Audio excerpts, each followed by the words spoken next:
안녕하세요. 찰리브라입니다. 비트코인이 생각보다 되게 지금 많이 오르고 있어요. 그래서 차트들이 대부분 말을 하는 게 뭐냐면 19,000달러를 지금 목표가로 보고 있는데 어떤 분들은 지금 현금화해가지고 조금씩 이제 익절하시는 분들도 있거든요. 수익 매매 뭐 이런 거 잘 하시는 분들은. 근데 19,000달러를 언제까지 찍을진 모르겠어요. 근데 여기서 추매를 해서 막 대출을 끌어다가 지금 시장에 베팅하는 거는 좀 제 개인적으로 생각했을 때 좀 무리수가 있지 않나라는 생각을 지금 하고 있거든요. 자, 일단 오늘 영상의 내용에 관해서 이제 들어가서 이제 말씀을 드리겠습니다. 첫 번째, XRP 차트가 나와 있는데 이거는 달러 차트거든요. 이거 주봉으로 나온 건데 역해된 숄더 패턴이 이제 그려지면서 지금 현재 가격이 하나로 따졌을 때 한 350원 정도 지금 가 있잖아요. 근데 500원 정도가 아마 넘어야 어느 정도 이제 방향성이 나올 거고 500원 정도가 넘어야 대중들이 많이 달려들 거라고 이제 저는 생각을 하거든요. 근데 차티스들이 지금 XRP에 관해서 좀 많이 시세 진폭이 있을 것 같다라고 주장하는 사람들이 되게 많아요. 근데 그 사람들의 공통점이 뭐냐면 호황댁에 갑자기 4,000원 갈 거예요, 5,000원 갈 거예요라고 말하는 사람은 없어요. 그러니까 2017년 말에 있었던 알트가 갑자기 막 급작스럽게 일주일 동안 뭐 XRP가 막 급작스럽게 랠리해서 이렇게 말을 하는 게 아니라 단기적으로는 그냥 500원 선, 한 500 몇십 원 선까지는 바라보시는 분들도 있고 내년 어느 순간까지는 뭐 한 700원, 요 정도 순간까지 바라보시는 분들도 있어요. 근데 올해 연말에 희망사항이라면 한 1,000원까지 가졌으면 좋겠네. 저는 비트코인이 올라가는 것보다 XRP가 안 올라가던 게 올라가니까 사실은 더 기대감이 더 커지네요. 더 어떻게 보면 기분이 더 좋을 수도 있고 비트도 올라줬고 나머지 알트코인들도 전반적으로 다 추세 추종을 할 거라고 생각을 하고 모건클릭 자산운용사의 앤서니 폼플리아노인데 이분이 이제 한마디 던지죠. 이분이 이제 그 블랙록이라는 자산 운용사에 있는데 거기 CIO거든요. 근데 이분이 CNBC에 출연하셔가지고 비트코인이 금을 대체할 거다. 앞으로 이런 말씀을 지금 하시거든요. 여러분들 아마 아시겠지만 그레이스케일 자산 운용사의 캐치프레이즈가 드롭골드잖아요. 자, 블랙록의 CIO까지 나와서 CNBC에서 이런 식으로 얘기를 한다. 이 의미를 잘 보셔야 돼요. 금은 시장이 과연 어떻게 될까요? 은을 뭐 JP모건에서 수십 년 동안 누르고 매집한다. 그러다가 폭발시킨다. 금은 뭐 얼마까지 갈 거야. 막 이렇게 말씀하셨던 분들이 다 요즘에는 말을 안 하죠. 저는 그때도 욕을 먹어가면서도 비트코인이 훨씬 나을 거다. 금은보다 훨씬 나을 거다라고 주장을 지속적으로 했었죠. 근데 제 말이 맞죠. 지금 현재 상황에 들어서 금은 실제로 여기 보시면 아마 아시겠지만 차트상에 나와 있는 것 같이 7월달 중순까지 어느 정도 급격하게 2,050달러까지 상승했다가 지금까지 계속 하향 곡선이에요. 사실 올라간 것 같지만 사실 지금도 1,860달러인가? 그 선에서 아마 횡보하는 걸로 알고 있어요. 그래서 의도적으로 그림자 금융 세력들이 누르고 있고 반면에 비트코인은 지속적으로 상승을 계속 일으켜준다라고 우리가 보면 돼요. 차트상에도 나와 있는 것 같이 여기 나와 있는 것 같이 2020년 2019년부터 해가지고 지속적으로 커플링으로 상승을 한 건 맞아요. 근데 어느 시점이 되면서 2020년 어느 시점이 되면서부터는 금은 하락 곡선을 그리고 비트코인은 오히려 디커플링으로 상승 곡선을 해서 지금 현재의 장세가 와 있는 거예요. 그래서 18,798달러까지 찍었었고 금 같은 경우는 뭐 2,050달러까지 올라갔다가 지금까지 이제 조정 장세가 있는 거죠. 그래서 어쨌든 이거는 변하지 않을 거라는 생각을 하고 있고 그리고 제가 2016년도 어느 시점까지 제가 금은을 계속 사 모았다가 다 한꺼번에 그 도매상에 판 적이 있었거든요. 근데 금을 팔 때는 아마 현물 거래를 해보신 분들 아마 아시겠지만 온갖 트집은 다 잡아요. 조금이라도 깎아서 매입을 하려고 거기다가 액수가 커지면 더 그러고 은 같은 경우도 바 같은 상황에도 보증 받은 검에도 불구하고 더 많이 스스로 챙겨 먹으려고 하는 업자들이 되게 많아요. 그래서 여러분들이 이제 뭐 직접 시장에 가셔가지고 이제 매입을 하실 때도 그렇고 매도를 하실 때도 그렇고 조금 더 이제 이득을 많이 주는 데는 좀 많이 그러더라고요. 근데 제가 금은에 관해서 많은 정보를 얻었었고, 그리고 경제에 관해서 많은 정보를 얻었었던 데가 달러와 금 관련 경제 소식들이라는 이 다음 카페가 있어요. 근데 진짜 대단한 사람들도 많고, 사람들이 글도 잘 쓰고, 저도 이제 여기서 이제 계속해서 지속적으로 글을 쓰다가 어느 순간에 비트코인하고 가상자산 시장에 관해서 글을 쓰기 시작을 했거든요. 그래서 금은도 투자를 하지만 가상자산에 관해서 비트코인이나 이런 것도 관심을 가져야 된다라고 주장을 제가 지속적으로 했었는데, 어느 순간이 되니까 금은 안 오르고 금은 막 하락하고 비트코인이 막 올라갔었거든요. 네, 그래서 어쨌건 제가 여기 이 카페에서 제가 그거 됐어요. 강퇴당했어요. 네, 그 이후로 제가 여기 못 들어가는데, 어쨌건 괜찮은 정보도 되게 많아요. 네, 뭐 금은 추종자들은 가서 이제 회원가입하시면 제가 보기에는 뭐 얻을 게 있을 거라고 생각하고, 예, 보시면 비트코인 차트인데 여러분 보시면 아시겠지만 엄청나게 빨리 상승을 했죠. 거의 90도 각도까지 상승했기 때문에 이렇게까지 상승하면 분명히 조정이 있을 거라고 생각이 들거든요. 저 이제 개인적으로. 근데 제가 이제 좀 안심해도 된다라고 생각하는 부분이 뭐냐면, 비트코인만 상대적으로 이렇게 많이 올라갔고 상대적으로 알트코인들은 되게 많이 하락을 해 있어요. 지금 사토시 마켓에서는 워낙 마켓도 많이 상승을 못한 반면에, 그래서 여기 차트 끄트머리를 보면 아마 아시겠지만 4시간짜리나 아니면 1일짜리를 보면은 여기서 조정이 있더라도 그 하락보다는 조금 옆으로 밀고 갈 확률이 되게 높다라고 이제 전 보여지거든요. 제 개인적으로 보기에는. 여기서 이제 익절을 하시는 분들도 되게 많지만, 그리고 특히나 이렇게 올라가니까 당장 대출 받아가지고 비트코인을 빨리 매집해야 된다라고 보실 분이 있겠지만, 저는 글쎄요라는, 그렇게 말씀드릴게요. 그리고 왜 하락하면은 무관심이고, 이럴 때 뭐 3,000달러일 때, 뭐 예를 들어서 비트코인이 400만 원일 때, 예전에 뭐 2016년에 50만 원일 때, 그때는 왜 하락하면 무관심이 있다가 이렇게 급상승하니까 왜 대중들은 관심을 많이 갖냐는 거죠. XRP 그 외에 여러 가지 알트코인들도 있는데 3년간 똥코인 취급을 받았어요. 지금까지도 똥코인이야. 500원이 넘고 1000원이 넘어가면 사람들이 이제 다르게 얘기를 하겠죠. 그리고 블레임도 안 하겠죠. 근데 저는 오히려 이럴 때일수록 더 관심을 많이 가져둬야 된다라고 저는 이제 생각을 하거든요. 지금도 펀더멘탈 되게 강하고 괜찮은 코인임에도 불구하고 가격이 저평가되어 있는 게 되게 많아요. 그러니까 비트코인이 엄청나게 많이 상승했기 때문에 이것만 지속적으로 올라갈 거라고 보시는 분들 많겠지만, 해외 차트리스트들 중에 좀 오랫동안 제가 지속적으로 관찰하신 분들은 지난 며칠 동안 알트코인을 야금야금 매집을 하신 분들이 꽤 많아요. 지금도 아마 매집을 하고 있을 거예요. 그분들은 떨어질 때마다 지속적으로 해서 그 결과는 분명히 나올 거라고 전 생각을 하고, 자 여기 보시면 BSV가 나와 있거든요. BSV 차트를 준비했는데 여기 보시면 이분이 이제 이 BSV가 비트코인 뭐 사토시 이게 갈 거다, 엄청나게 급등할 거다라고 그런 얘기를 하는 게 아니라 이 차트를 올린 사람이 블레임을 하더라고요. 이거 똥코인이다. 그래서 BSV랑 BCH에 관해서 똥코인이다 이런 식으로 얘기를 하는데, 저도 BSV는 썩 좋지 않게 봐요. 그 이유가 모건클릭 자산운용사랑 그레이스케일 자산운용사의 포트폴리오에 일단 안 들어가 있어요. 그리고 코인베이스 거래소랑 제미니 거래소 있죠. 이 거래소에 BSV가 일단 없어요. 근데 보이저 거래소라는 북미에 있는 캐나다에 있는 거래소는 이게 있거든요. 그래서 제가 의외라고 생각을 했는데, 제가 이걸 추종하진 않는데 어쨌건 사토시 마켓에서 워낙에 많이 하락을 했고 블레임하는 사람이 많기 때문에 사실 관심을 가져볼 만도 해요. 제가 보기에는 지금 시점에서는 그렇게 이제 전 개인적으로 생각하거든요. 근데 뭐 많이 사둬서 좋다고는 이제 전 생각 안 해요. 일단은 BCH가 차라리 그럴 바에는 BCH가 낫지 않을까. 일단 하드포크에 관한 BCHA가 이제 딸궈져 나오면서 뭐 어떤 이런 악재가 해소되기도 했었고, BCHA를 받으신 분들은 BCH가 이제 많이 좀 떨어지긴 했지만 어느 정도 아마 보상은 됐을 거예요. 근데 중요한 건 이 코인이 이제 사라질 거다라고 보시는 분들도 있겠지만, 제가 이제 보기에는 어떤 걸 느끼냐면 이것을 통해서 BCH가 구현하려는 뭔가가 있을 거라고 저는 생각을 해요. 그래서 이것도 아마 중장기적으로 아마 지금까지 안 팔고 계신 분들 있죠.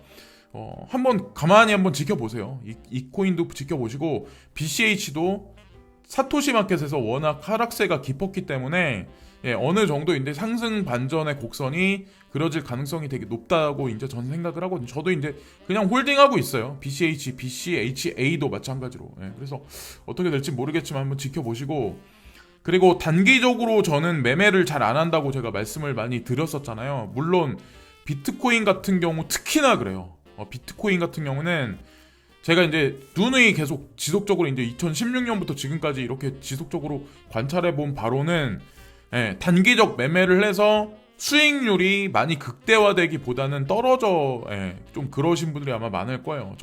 저 자신도 마찬가지니까. 그래서 뭐 알트코인도 마찬가지고 비트코인도 마찬가지고 전반적인 가상자산 시장에 관해서 특히 부동산이나 아니면 주식시장도 마찬가지고 우리가 많이 봐야 될 게 달러 인덱스가 언제까지 하락을 할 거냐, 마이너스 금리가 언제까지 갈 거야를 우리가 지켜봐야 되거든요. 근데 달러 하락기에 관해서 2016년부터 하락이 시작됐었고, 보면은 2023년, 2022년 말 정도, 2023년 한 초반까지는 아마도 이런 장세가 유동성 장세가 유지되지 않을까라고 차티스트가 얘기하시는 분들이 있어가지고 이거랑 같이 얼마 전에 골드만삭스에서 그런 얘기를 했었어요. S&P 500 지수가 2022년 말까지는 상승을 할 거다. 지금서부터 30% 정도라는 얘기를 했었거든요. 근데 이 차트랑 제가 이 차트랑 비교해서 이렇게 가만히 퍼즐을 한번 맞춰보면 중간에 이제 교착되는 지점이 뭐냐면 주식은 상승해. 그리고 달러는 지속적으로 하락해. 이게 공통점이에요.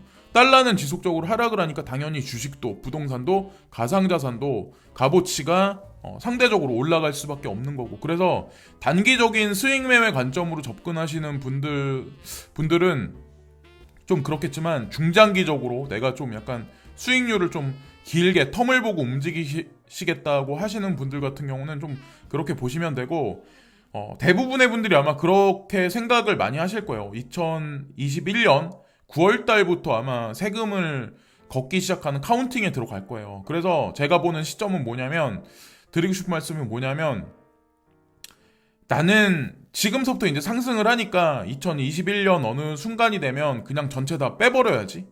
급상승이 있으니까 전체 다 빼버려야지 생각을 하는데, 주식도 올라가고 부동산도 특히나 한국 같은 경우 많이 올라가고 가상자산도 많이 올라가면 결국에 정부도, 그리고 그 이면에 있는 그림자 금융 세력도 결국에 그들이 취하는 거는 세금이에요. 세금을 어느 정도 걷어가기 위해서 사실은 이런 것들을 다 올려놓고 올려가고 있는 거예요. 그렇게 보셔야 돼요. 그러니까 세금이 2021년 9월 달부터 들어가면 아마도 제가 보는 관점은 더 많이 올라갈 거예요. 그때가 나와야 될 시점이 아니라 더 많이 올라간다고요. 세금을 더 많이 걷어가려면 시세를 올려놓을 수밖에 없죠. 그래서 단순하게 생각하면 세금을 걷으니까 나는 세금 10% 내기 싫어, 15% 내기 싫어, 이래서 그냥 이 시장 떠난다고 보실 분이 있겠지만 글쎄요, 그거는 뭐 개인의 판단이겠죠. 자, 그리고 빗썸에 관해서 뭐 매각설이 나오고 후오비 글로벌이 뭐 이거를 뭐 지분을 매입해서 주인이 될 거야 막 이런 얘기가 나와서 어떤 분이 예전에 이제 저한테 댓글을 쓰신 분이 있어요. 이게 중국 지분이 들어가면 빗썸이 위험해지지 않을까라고 걱정하시는 분들이 있는데, 그렇게 따지면 업비트는 어떨까요? 여러분은 어떨 것 같으세요? 업비트는 어떨까요? 그리고 여러분들이 카카오나 카카오페이에 관해서 뭐 관심을 많이 가지는 분들이 있는데, 사실 알고 보면 중국 지분이 상당히 많아요. 우리가 생각하는 것보다 중국색이 되게 짙어요. 카카오 같은 경우. 카카오가 사업을 하는 어떤 그 행태를 보면 여러분들 아시는지 모르겠지만 사실 알고 보면 알리페이가 사실 지분의 44% 정도 제가 가지고 있는 걸로 알고 있대요. 카카오페이의 지분을. 그리고 알리페이나 여기 보면 텐센트 있죠. 텐센트가 움직이는 거랑 빌드업 시키는 거랑 이 카카오가 움직이는 어떤 그 빌드업 시키는 어떤 그런 형태랑 거의 비슷하게 움직여요. 그리고 중요한 건 뭐냐면 동아시아가, 제가 그 말씀드렸잖아요. 동아시아가 앞으로 전 세계 경제를 이끌어 갈 거다. 중국이 주된 세력이 되고 그 외에 한국하고 일본하고 같이 엮어서 이 커뮤니티가 아마 조성이 될 거예요. 라인페이, 네이버페이, 위챗페이, 알리페이, 카카오페이가 동조화돼서 특히나 이제 싱가포르를 위주로 해서 아마 경제권을 아마 형성을 할 텐데, 북미권하고 미국하고 미국 경제권하고 유럽 경제권은 아마도 동아시아 경제권보다 향후 10년간에 조금 이제 디커플링 상태가 될 확률이 저는 이제 개인적으로 제가 보는 관점에서는 높다라고 생각합니다. 제가 이 얘기를 2018년부터 주장을 했었는데 그 결과는 2030년이 되면 분명히 나올 거예요. 그러니까 우리는 피상적으로 갖고 있는 생각이 중국이 어느 정도 경제 주도권을 잡으면 우리도 되게 안 좋을 거야. 중국은 망해야 된다는 생각을 되게 많이 하잖아요. 근데 그거는 감성으로 대입을 한 거지 이성적으로 대입을 하면 북미나 아니면 유럽에서 어느 정도 경제가 성장을 하면 거기서 더 이상 먹을 게 없으면 그 자본의 이동, 그 힘의 이동을 동아시아 쪽으로 몰고 갈 수밖에 없어요. 그래서 이 경제권을 키워주는 거는 그림자 금융 세력들의 의도지 그거는 중국을 키워준다라고 보시면 안 돼요. 그리고 그 중국을 키워주고 거기서 또 얻어지는 이득을 통해서 그들의 어떤 계획을 구현을 한다라고 보시면 돼요. 이게 뭐 나중에 또 그래서 뭐 거길 죽인다. 양털 깎기다. 저는 이제 뭐 그거로 그렇다고는 생각을 안 하거든요. 그러니까 감성을 대입하기보다는 좀 이성적으로 좀 그렇게 봐야 된다라고 생각을 하고 홍콩 시위 사태 때도 그런 얘기들을 사람들이 이제 유튜브에서 되게 많이 했거든요. 이것으로 인해서 중국 분열이 될 거다. 그리고 중국은 지금 분열돼서 뭐 50개의 뭐 어떤 지방 국가로 나눠질 거다. 이런 얘기하는 사람들이 되게 많은데 되게 단순한 논리를 되게 많이 하는 거죠. 여기 보면 블록체인 베이스 서비스 네트워크 BSN이라고 하는 아마 이걸 여러분들 가상자산 투자를 하신 분들은 아마 아실 거예요. 이것을 통해서 더 오히려 하나로 묶어요. 더 오히려 집결시키고 응축시킬 확률이 높아요. 중국 공산당은 본인들의 체제를 와해되는 게 아니라 다른 나라도 마찬가지야. 중국이 이런 식으로 해서 뭐 그 주민등록증이나 이거를 블록체인 서비스에 그러니까 블록체인 서비스에 이입을 시키고 한국 같은 경우도 카카오에서 뭐 주민등록증이나 아니면 뭐 그런 거에 관해서 뭐 자동차 운전면허증에 관해서 그쪽으로 이제 이입시킬 수 있는 그런 시스템을 지금 확립한다고 하잖아요.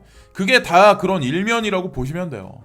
어쨌건 뭐 글쎄요, 이거를 뭐 대중들이 반대한다고 해서 그게 막아질까요? 미국도 마찬가지로 통제된 사회로 결국에 갈 수밖에 없을 텐데.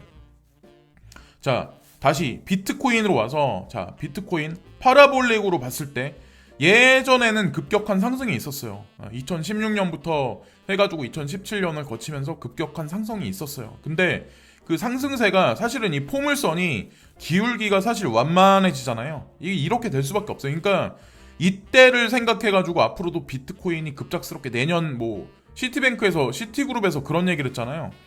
2021년까지 그러니까 내년이죠. 내년까지 뭐 30만 달러까지 간다? 이런 얘기를 했는데 제가 보기에는 그건 말도 안 되는 얘기고 이 차트를 그린 사람 얘기가 아마 더 현실적이지 않을까라는 생각을 하거든요. 이 사람 얘기는 내년까지 4만 달러까지는 갈 거다. 내년 연말까지 그런 얘기를 하거든요. 저는 이게 더 신빙성이 있다라는 생각을 하거든요. 그러니까 비트코인이 4만 달러 가면 여러분들이 가지고 계신 알트코인은 얼마나 많이 올라갈까요? 지금 3년 동안 눌려 있었는데 그냥 그렇게 보시면 저는 된다라고 생각합니다. 지금 이제 유동성이 지속적으로 유입이 되고 있는데 USDC가 USDT보다 더 많이 찍혀서 시장이 지금 풀리고 있어요. 여기 보시면 700만 달러, 또 여기 보시면은 900만 달러 지속적으로 지금 찍혀서 들어오고 있는데 내년에 어느 시점이 되면 아마도 서클사는 그 USDC를 더 많이 찍어내는데 지금까지는 마틱하고 알고랜드를 이용해서 USDC가 찍어지는데 그 스텔라 루멘 XLM을 이용해서 내년에는 훨씬 더 많이 찍어낼 확률이 높다라고 이제 전 봅니다. 이것으로 인해서 아마 스텔라 루멘은 어느 시점이 가면 올해 연말이 될 수도 있지만 아마도 지금 시세 진폭을 많이 못 그리잖아요. 근데 리플이 움직이면 스텔라 루멘도 동조에 대해서 커플링으로 같이 움직이거든요. 그래서 이번에 16일부터 19일 날 있었던 메르디안 행사에서 아무 뭐 호재 뉴스나 그런 게 없었던 건 사실이긴 하지만 어쨌건 그냥 장투용으로 나쁘지 않게 그냥 보시면 돼요. 마틱도 알고랜드도 마찬가지. 그리고 이 구조에 관해서 이제 말씀드려야 되는데 그 유동성 공급의 두 개의 핵심 축이 있어요. 하나는 USDT가 있고 그건 오미세고 네트워크 OMG 네트워크를 통해서 나오는 거고 USDC는 마틱 알고랜드 내년부터 이제 스텔라 루멘을 통해서 나오는데 서클사는 USDC를 제네시스 트레이딩에 보내고 제네시스 트레이딩은 코인베이스를 또 지원해줘요. 그리고 그 중간에 있는 거는 디지털 커런시 그룹의 자회사는 그레이스케일 자산운용사고, 그레이스케일 자산운용사는 제네시스 트레이딩에서 지원을 해줘요. 거기서 이제 여기가 브레인이에요. DCG 그룹의 브레인이라고 보시면 돼요. 그래서 이런 삼각구도 관계를 보시면서 전체적인 시장을 보시면 되고, 파일코인에 관해서 이제 한 가지 말씀드리면, 지금까지 시세 진폭이 많이 없었잖아요. 그래서 차트적 관점으로 봤을 때 거의 바닥을 다졌다라는 말씀하시는 분들이 꽤 계시거든요. 그래서 20한 6, 7일까지 이번 달 지나기 전까지는 한 지금서부터 시세 진폭이 16달러 정도, 그러니까 16% 정도 있을 가능성이 높다. 지금 현재가 아마 29달러에서 30달러 선을 왔다 갔다 하고 있을 거예요. 그래서 이것도 마찬가지로 디지털 커런시 그룹에서 좀 중요하게 생각하는 프로젝트 중에 하나이기 때문에 나쁘지 않게 저도 이제 생각을 하고 있고, 참고로 국내 거래소에는 지금 현재 코빗 거래소에만 일단은 상장이 돼 있거든요. 근데 아마도 이제 제가 느끼기에는 향후 업비트라든지 빗썸에도 상장이 되면서 아마 시세 진폭을 조금 많이 그릴 확률이 높다라고 저는 생각합니다. 코빗 거래소는 볼륨을 이용해서 좀 시세 진폭을 좀 하기에는 좀 무리수가 있죠. 지금 현재 상황으로 봤을 때. 근데 다른 거래소에 들어가면 아마도 틀릴 가능성이 높고, 자, 아까는 제가 요 포물선 크게 봤을 때 비트코인 같은 경우 요 포물선 자리가 여기까지 지금 올라와 있잖아요. 거의 정고 근방까지, 조금만 더 올라가면 거의 정고점 2만 달러 달성인데, 이더리움은 그에 비해서 아직까지 한참 못 가고 있어요. 그죠? 지금 현재 뭐 510달러 이 내외에서 왔다 갔다 하고 있는데, 이더리움 진폭이 수익률이 아마도 하반기에 들어서는 조금 더 이제 시간이 들어서면은 비트코인보다는 좀 높지 않을까라고 저는 생각을 해요. 그러니까 비트코인은 거의 끝판까지 거의 다 왔다라고 저는 생각을 하거든요. 그래서 어쨌건 이더리움을 위시로 한 알트코인에 관해서 베팅하시는 분들이 조금 더 많이 늘어나고 있고, 조씨라고라는 분이 있는데, 이분이 비트코인은 19,000달러까지 목표를 잡고 있다. 근데 어쨌건 주의하셔야 될 게 뭐냐면, 지속적으로 계속 상승을 했기 때문에 19,000달러를 찍기보다 여기서 옆으로 밀어주지 않으면 조금 급락할 확률이 되게 높다라고 저는 생각을 해요. 여기서 오히려 좀 옆으로 밀어주지 않을까. 저는 사이드웨이 횡보를 어느 정도 하고 또다시 진폭을 그려서 올라가지 않을까라는 생각을 합니다. 그래서 사이드웨이 횡보 구간이 나오면 또다시 이제 알트코인 파티가 있을 거예요. 근데 어쨌건 좀 조심하시면서 움직이셔야 된다라고 저는 생각하고, 에이다도 지금 시세 진폭이 어느 정도 있는데 급격한 상승세가 나올 가능성이 상당히 높아지는 구간까지 앞으로 들어갈 가능성이 높다라고 말씀하시는 분들이 꽤 많이 계세요. 에이다 코인. 그래서 이 코인을 가지고 계신 분들 같은 경우도 좀 주목해서 많이 보시면 긍정적인 결과가 나올 거라고 저는 생각을 하고, 인도 관련한 코인에 관해서 이제 저한테 물어보시는 분들이 있는데, 여기 보면 와지어 X라는 그 거래소가 있거든요. 이거는 인도 거래소예요. 근데 인도 거래소 중에 한국으로 따지면 업비트 정도 되는 거래소인데, 바이낸스가 와지어 X에 투자를 했어요. 와지어 X를 전폭적으로 지원을 하고 있고, 본인들도 도움을 받고 있고, 여기서 거래되는 코인이 WRX라는 코인이 있거든요. 이 코인이 바이낸스에도 상장돼 있어요. 근데 아마도 인도 암호화폐, 그러니까 가상자산 시장이 커지면 WRX 이 토큰도 조금 바이낸스 코인 같이 아마도 시세 분출이 좀 중장기적으로 좀 커지지 않을까. 제가 좀 약간 포텐셜을 좀 길게 보면, 롱텀으로 보면 전 세계 이제 경제 인프라 중에 조금 많이 확장될 가능성이 높은 게 중국하고 인도라고 저는 이제 생각을 하거든요. 지금은 뭐 여러분들이 이제 보잘것없게 보시겠지만, 아마도 이제 북미하고 유럽보다는 조금 더 포텐셜이 아마 터질 거예요. 특히나 인도 시장 같은 경우는. 자, 그리고 암호화폐는 유용하지만 비트코인은 이해하기 어렵다고 소프트뱅크 CEO는 말합니다. 이 뉴스를 아마 여러분들 되게 많이 보실 거예요. 근데 저는 이 뉴스를 보면서 되게 어이없다라는 생각을 되게 많이 하는 게, 소뱅의 손 마사요시? 손정희 회장님 같은 경우는 사실은 이 가상자산 시장에 우회적으로 돈을 되게 많이 투자하는 사람이에요. 그 인프라 구성을 여러분들이 아시면 이 기사를 100% 믿진 않으실 거라는 거죠. 그래서 그 직접적으로 관련돼 있는 몇몇 개 인프라가 깔려 있는 코인들도 있고, 예. 사실 그런 거기 때문에 이 사람은 인프라를 만드는 사람이지 본인이 비트코인 투자하고 XRP 투자하고 이런 그레이스켈 자산 운용사 같이 그런 게 아니에요. 인프라를 만드는 사람이다, 이렇게 보시면 되고, 이 뉴스가 어저께 이제 나오면서 사실 되게 웃겼죠. 그레이스켈 이더리움 신탁이 미 장외 시장에 상장됐다. 이 보도된 게 작년 5월이다. 토큰포스트에 이 얘기가 나왔는데, 그러니까 뉴스를 되게 잘 봐야 되는 게, 지난 2019년 5월 23일 날 이더리움 2 미국 금융산업규제당국 빛나의 OTC 프리미엄 주식시장인 OTCQX 상장을 승인받은 것으로 알려졌다. 2019년 5월 23일 날 OTC 마켓이 등장한 거예요. 근데 왜 이거 갖다 지금에 와서 사람들이 이더리움 좀 올리려고 그러는지 설레발을 치는지, 또 그리고 여기 보면 색 보고 의무 회사로 등록된 것도 지난 10월에 등록된 거예요. 근데 이게 번복해서 나왔잖아요. 그러니까 되게 아이러니하다, 되게 웃기다는 거죠. 제가 이제 느끼는 건. 근데 자, 추가적인 사항에서 그레이스켈 자산운용사 포트폴리오에 나와 있는데, 일단은 비트코인이 먼저 ETF로 등록될 확률이 되게 높은 게 OTC 마켓에서, 여기 보면은 OTC 마켓 있죠? OTC 심벌 있는데 GBTC라고 이게 처음에 등장했었고, 그 다음에 두 번째 들어간 게 ETH2였어요. 이게 OTC하고 또 관련돼 있는 거예요.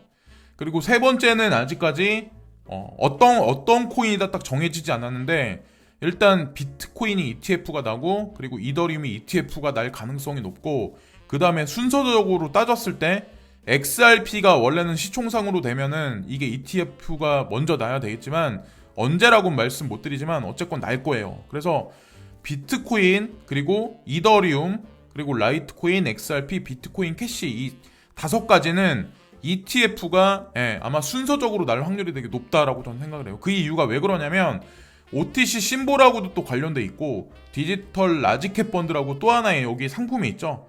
요게 추종하는 게 여기 나와 있는 5개 코인이에요.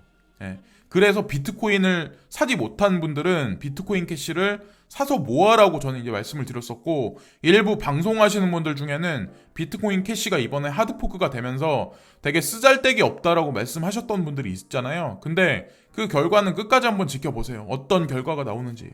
저는 오늘 얘기하는 게 틀리고 내일 얘기하는 게 틀리고 1년 전에 얘기하는 게 틀렸고 앞으로 2년 후에 얘기하는 게 틀린 부류는 아니에요. 그래서 일관된 속성이 있게 얘기하는 사람과 아닌 사람들을 잘 구분해서 그거를 잘 보셔야 된다라고 이제 전 생각을 합니다. 그래서 어쨌건 OTC 심벌에 지금 현재 있는 거는 비트코인, 그리고 BCHG, 그리고 이더리움, 그리고 이더리움 클래식, 라이트코인, 여기까지만 지금 들어가 있어요. 그래서 이걸 보시면서 내가 시총 상위에 있는 코인을 투자하고 싶은데 어떤 코인에 만약에 다시 조정이 들어가면 어떤 코인을 매집을 해야 될까, 잘 곰곰이 한번 생각을 해보세요. 그럼 아마 분명히 좋은 결과가 나올 거라 저는 생각합니다. 나머지 알트코인들도 나쁘지 않게 저는 갈 거라고 생각을 하고, 지금까지 찰리브라운이었고, 오늘도 즐거운 하루를 되시고 구독과 좋아요 마지막으로 부탁드리겠습니다. 감사합니다.